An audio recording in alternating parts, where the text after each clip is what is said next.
सुधाकर और सविता की शादी के 7 साल बाद सोहा का जन्म हुआ था। पति पत्नी के साथ पूरे परिवार की खुशी की सीमा न रही थी। शानदार दावत का आयोजन कर दूर दूर के रिश्तेदारों को आमंत्रित किया गया था। सोहा के 3 साल की होने पर उसे स्कूल में दाखिला करवा दिया। एक दिन सविता को बेटी के पैर पर व्हाइट स्पॉट्स से दिखे। रात में सविता ने पति को बताया तो अगले दिन सोहा को डॉक्टर के पास ले गए। डॉक्टर ने ल्यूकोडर्मा कन्फर्म किया, जान पर पति पत्नी को गहरा आघात हुआ लगा। इकलौती बेटी और यह मर्ज जो ठीक होने का नाम नहीं लेता। डॉक्टर ने बताया ब्लड में कुछ खराबी होने के कारण व्हाइट स्पॉट्स हो जाते हैं। कभी कभी कोई दवा भी रिएक्शन कर जाती है। आप अधिक परेशान न हो। अब ऐसी दवा उपलब्ध है जिसके सेवन से ये बढ़ नहीं पाते और कभी कभी तो ठीक भी हो जाते हैं। डॉक्टर की बात सुनकर सुधाकर और सविता ने थोड़ी राहत की सांस ली। फिर स्किन स्पेशलिस्ट की देखरेख में सोहा का इलाज शुरू हो गया। यौवन की दहलीज पर पांव रखते ही सोहा गुलाब के फूल सी खिल उठी। उसके सरल व्यक्तित्व और सौंदर्य में बेहिसाब आकर्षण था, मगर उसके पैरों पर व्हाइट स्पॉट ज्यों के त्यों थे। हाँ, दवा लेने के कारण वो बढ़े नहीं थे। सोहा को अपने इस मर्ज की कोई चिंता नहीं थी। सविता और सुधाकर ने कभी इस बीमारी का जिक्र अथवा चिंता उसके समक्ष प्रकट नहीं की, अतः सोहा ने भी कभी इसे मर्ज नहीं समझा। पढ़ाई पूरी करने के बाद फैशन डिजाइनर की ट्रेनिंग के लिए उसका चयन हो गया। वह कुशाग्र बुद्धि थी, अतः फैशन डिजाइनर का कोर्स पूर्ण होते ही उसे कैंपस से जॉब मिल गई। बेटी की योग्यता पर माता पिता को गर्व की अनुभूति हुई। सोहा को जॉब करते करते 2 साल बीत गए। अब सविता को उसकी शादी की चिंता होने लगी। सर्वगुण संपन्न होने पर भी उसकी बेटी एक भारी कमी के कारण पति पत्नी की कहीं बात चलाने की हिम्मत नहीं पड़ी। दोनों जानते थे कि उसकी योग्यता और खूबसूरती के आधार पर बात तुरंत बन जाएगी, लेकिन फिर उसकी कमी आड़े आ जाएगी। सोचकर उनका मर्म आहत होता।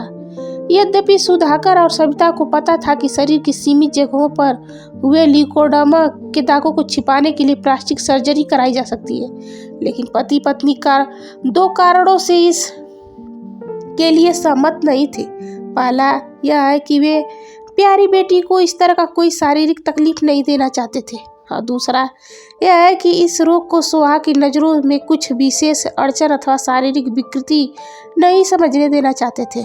इसी कारण सोहा अपने को हर तरह से नॉर्मल ही समझती।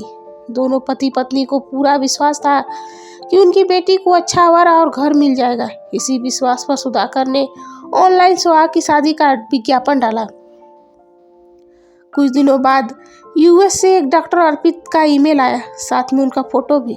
उन्होंने अपना पूरा परिचय देते हुए लिखा था, मैं डॉक्टर अर्पित स्किन स्पेशलिस्ट हूँ, बैचलर हूँ और स्वयं के लिए आपका प्रस्ताव पसंद है।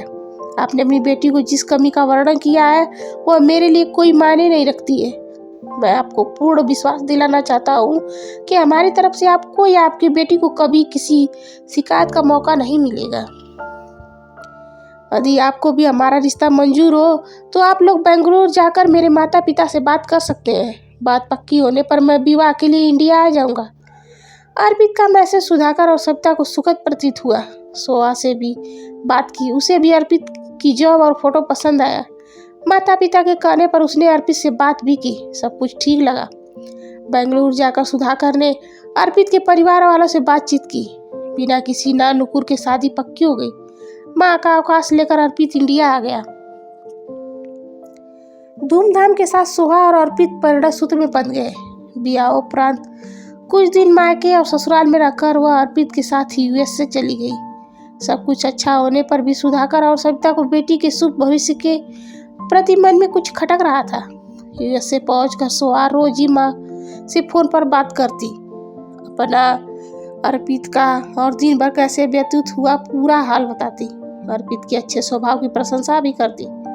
सविता को अच्छा लगता ये पूछना चाहती थी कि उसके पैरों के बारे में कुछ बात तो नहीं होती, लेकिन पूछ नहीं पाती क्योंकि अभी तक कभी उसके से व्यक्तिगत रूप से इस बात पर करके उसका ध्यान इस तरफ नहीं खींचा था ताकि बेटी को कष्ट की अनुभूति न हो। सुहा ने भी कभी इस बात पर माँ से कोई बात नहीं की। इस विषय में माँ से कुछ कहना उसे जरूरी बात नहीं लगती थी। बस इसी तरह समय सरकता रहा। स्वयं स्किन स्पेशलिस्ट डॉक्टर होने के कारण अर्पित को लिकोडर्मा के बारे में पूरी जानकारी थी। वे इससे परिचित थे। यह बीमारी आनुवंशिक होती है और न ही छूत से, अपितु शरीर में ब्लड में कुछ खराबी होने के कारण हो जाती है। एक लिमिट में रहने तक प्लास्टिक सर्जरी से छिपाया जा सकता है। उन्होंने सुहा के साथ भी वही किया। कुछ अन्य डॉक्टरों से सलाह मशवरा करके उन्होंने बारी बारी से सुहा के दोनों पैर प्लास्टिक सर्जरी द्वारा ठीक करा दिए। कुछ समय और बीता तो सुहा को पता चला कि उसके पांव भारी है। उसने अर्पित को शुभ समाचार से अवगत कराया। अर्पित ने अपनी खुशी व्यक्त करते हुए उसे बाहों में भर लिया।